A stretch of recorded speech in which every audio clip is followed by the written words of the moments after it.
Fellow American patriots, are you a supporter of the Second Amendment? Are you a responsible gun owner? If so, then you know the day will come that you're going to need a trusted and qualified gunsmith. When that day arrives, I want you to contact the man that I trust with my weapons, Mr. Delaney Jackson, owner of Jumpin, Gunsmith, and Appraisal. Besides being a professional gunsmith, Delaney is a true American patriot. And, a little trivia for you, he's also the manager and guitar player for country music legend Mr. Mark Chestnut. So when the time arrives, take your weapons to the man who treats my weapons like they're his own, my trusted friend, Mr. Delaney Jackson at Jumpin, Gunsmith, and Appraisal. Contact information and website information is in the description of this video below. Thank you and God bless. I, Douglas Ducote, an American patriot by the grace of God, do solemnly swear to support and defend the Constitution of the United States of America from enemies foreign and especially domestic.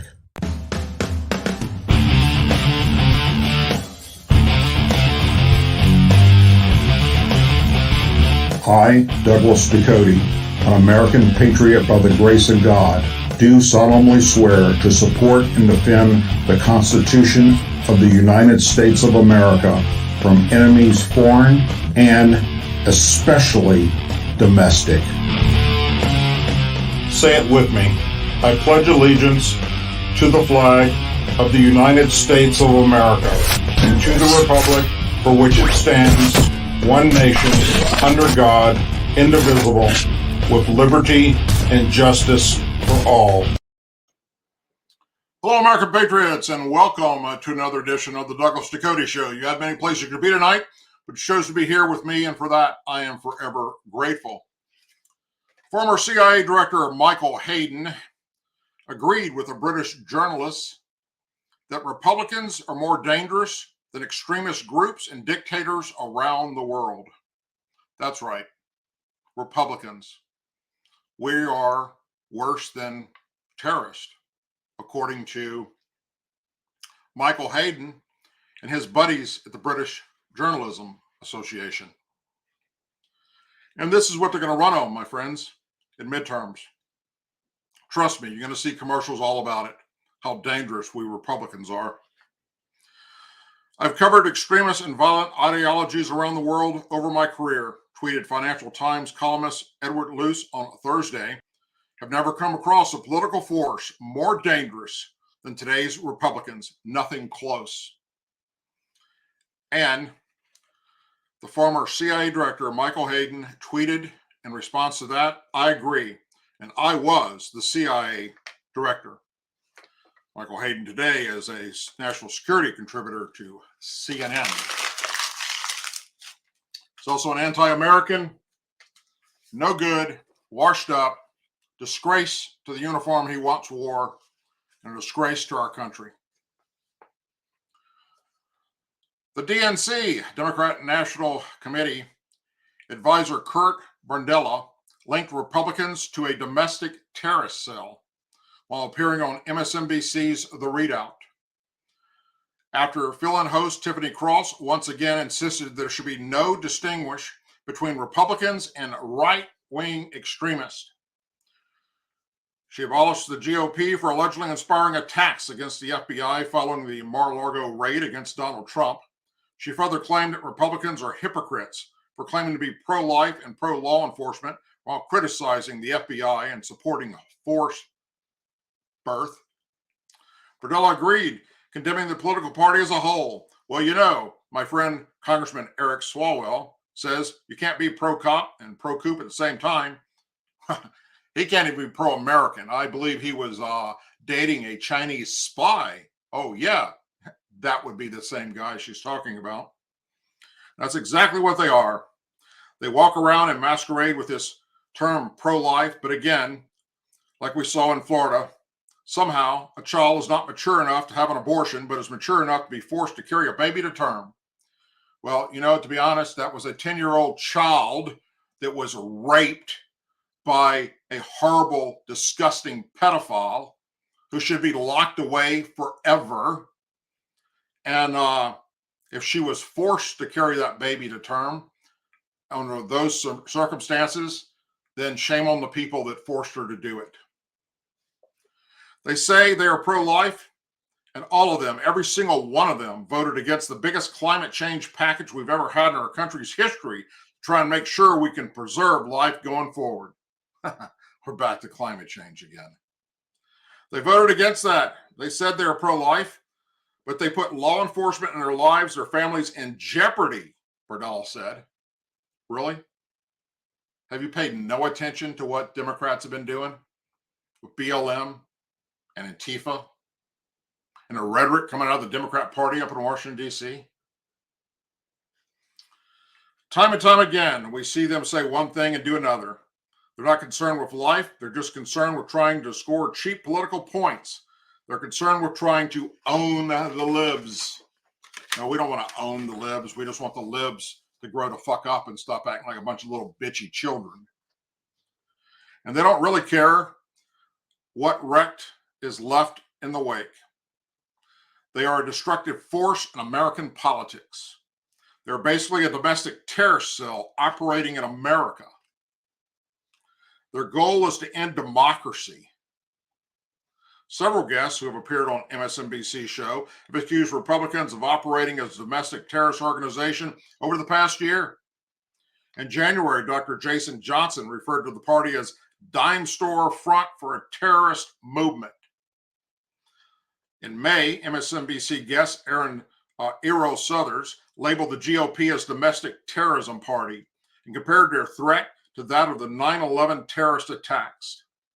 In July, Malcolm Nance warned of MSNBC's Zerland that the Republican Party has become an insurgency that Americans may have to fight before it kills them. That sounds like a call to arms and incitement of violence towards Republicans, if you ask me. I think I will send that report forward to the FBI, see if they want to do anything about it. Probably not, because they don't do anything to Democrats. While liberal media pundits have hyped a fear of right-wing domestic terrorists, the FBI and Department of Justice have been accused of inflating the number of domestic terrorism cases to appease the Biden administration.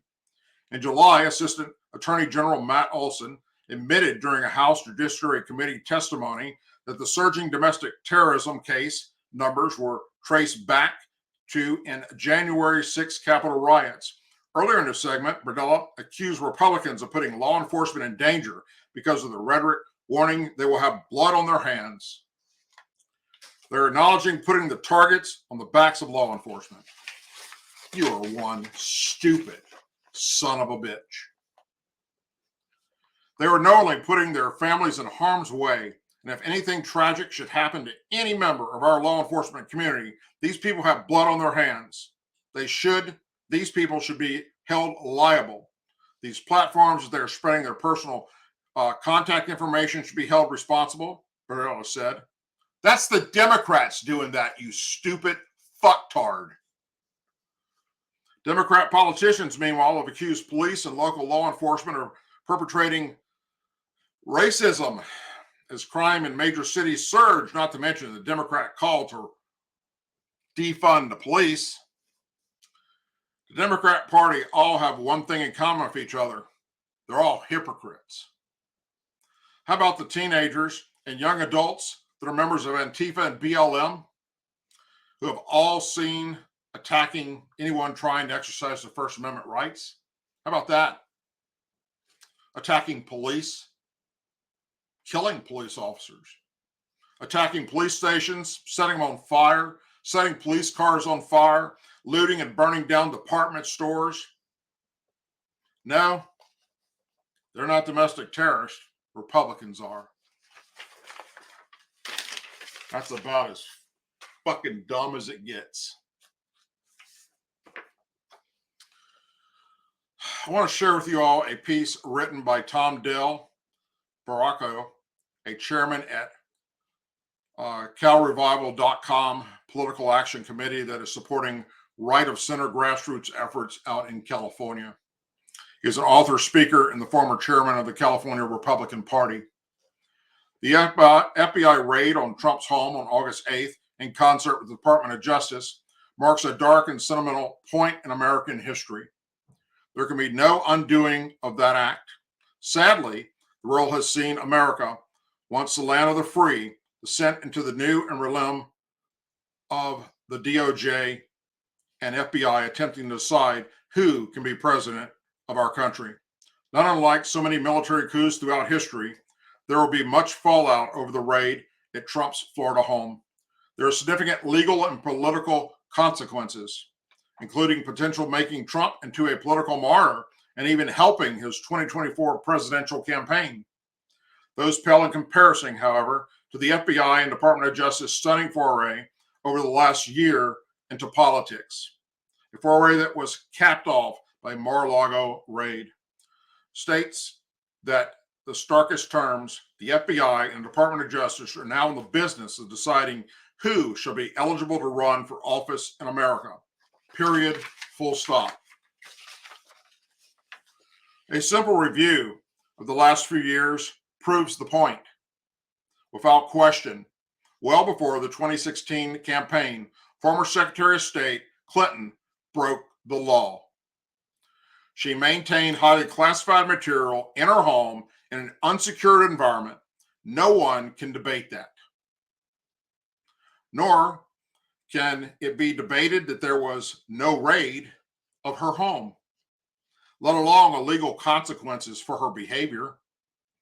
Hillary even destroyed via bleach bit potential evidence arguable under subpoena. She alone decided whether data she had on her computer was subject to the subpoenas. After that evidence was destroyed, there was still no raid of her home. Keep in mind, in 2015, General David Petraeus was charged with unlawfully and knowingly removing such documents and material without authority and with the intent to retain such documents and material is at unauthorized locations. On July 5th, 2016, on national television, then FBI Director James Comey laid out the case against Hillary to the world. Yet, without legal authority to do so, he absolved her of any crime and effectively allowed her to run for president. She was allowed to do so even though, long before Comey's nationwide address, the FBI and the Department of Justice knew of her crimes and hid them. That lax, if not corrupt, act of the FBI and Department of Justice allowed Hillary to get the nomination for president. By contrast, the FBI and the Department of Justice, and even the Attorney General of New York, have been going after Donald Trump virtually from the moment he announced his bid for the presidency. With or without probable cause, the raid is just the latest act. The motive for that raid on Trump was exposed by the Clinton operative, Mark Ellis.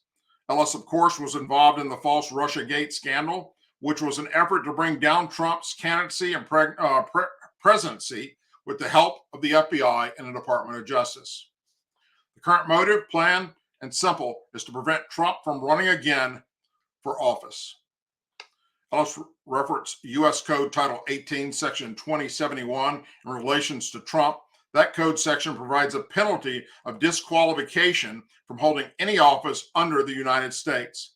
Nothing more need be said. How serious are the politicizing FBI and Department of Justice actions in determining who can run for office? Quite serious. Think of the third world military coups throughout history in Pakistan, Nigeria, Brazil, Peru, to name a few of the hundreds throughout history. Those coups saw military leaders determine who could be the leader of the country. In Russia, Putin regularly poisons his political enemies to prevent them from running against him. In China, they tolerate no opposition at all. Today, the FBI and the Department of Justice are attempting to use their own corrupt legal process to effect nearly the same outcome. They have decided they are in the game of choosing who can be president and who cannot. Even when they lie about doing it, they suffer no consequences.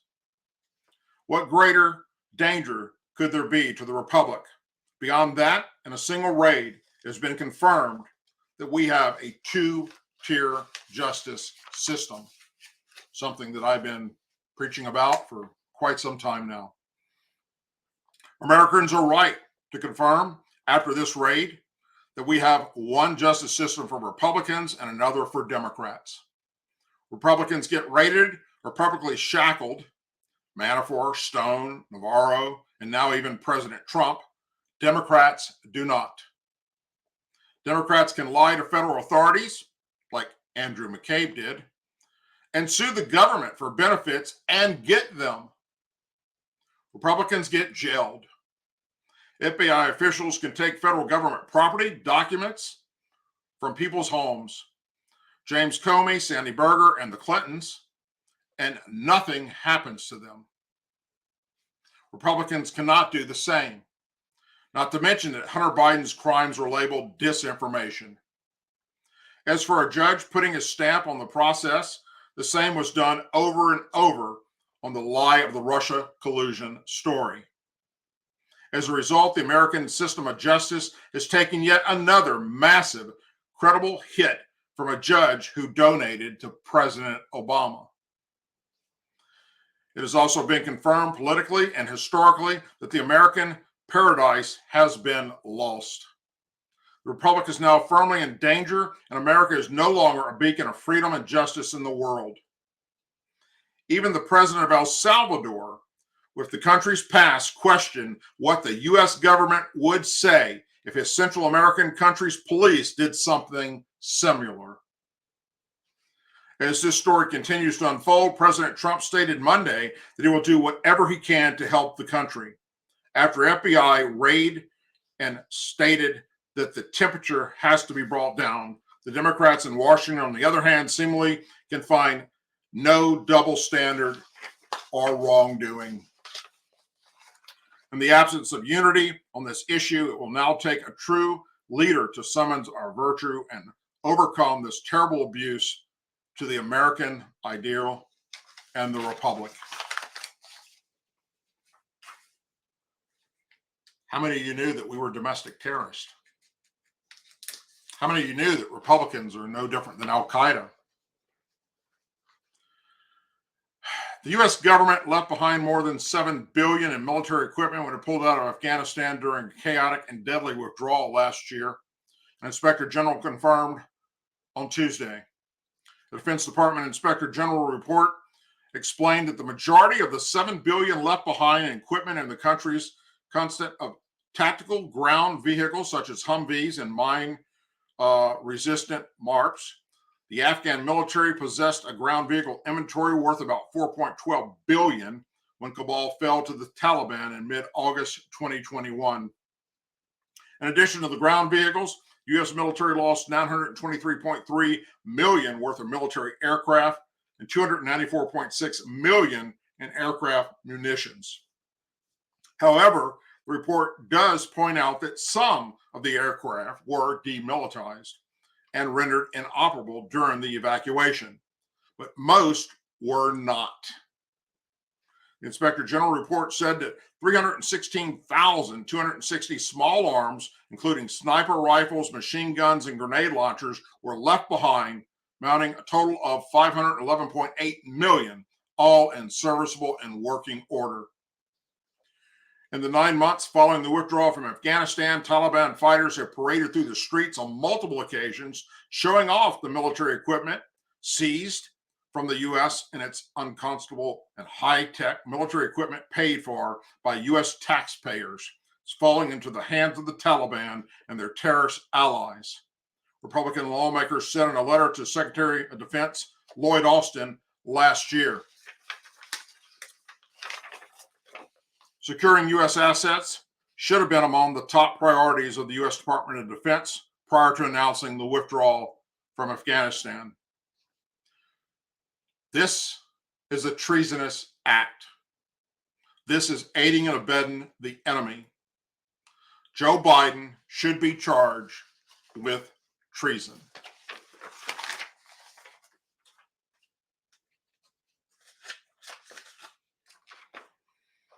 Gaston Institute senior fellow and author Gordon Chang issued a dire warning about the threat of China making an aggressive move against Taiwan on Fox and Friends first, explaining that Joe Biden is not preparing Americans for what is about to come.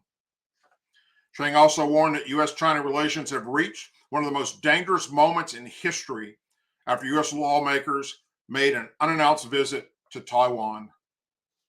Gordon Chang said, Henry Kissinger in the Wall Street Journal article, "We are on the edge of war with Russia and China," and I actually think that he is right. 1 year ago today, China issued propaganda saying that when they invade Taiwan, not if, when, not if they will, that the island would fall within hours and the U.S. would not come to help. The fall of Afghanistan led to the failure of deterrence in Ukraine, where a much more powerful combination of the United States, the European government, Great Britain failed to deter Vladimir Putin. The Chinese believe that disarray in the Western coalition really means it is ineffective. And I think the Chinese believe that they can do whatever they want. This is a point where we should expect that the Chinese will do something. It will not be a full-on invasion, but it could very well be dangerous maneuvering in the air or on the sea that causes the downward spiral. The President of the United States is not preparing the American people for what is coming. What the Chinese tell us they want, which is war in Asia. My friends, we are at a dire point in American history. We are watching the corruptness of our government at all levels.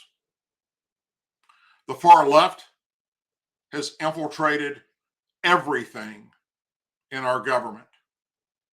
And it is up to us, we the people, those that they call terrorist Republicans, to stand up to this tyranny. And we do so at midterms. At midterms, we take back the House and the Senate. And we tell the Democrats and the liberals to go away. Pack your shit, your nasty rhetoric, your horrible comments about Republicans and conservatives, and go home. This has to end. And it has to end in November. We must take back the House and the Senate, or we can kiss this country goodbye forever. As always, please say a prayer for our men and women serving in the United States military, our veterans, our law enforcement officers, our first responders and their families, our angel families, our blue and gold star families, and our country. May God bless the United States of America. Thank you and good night.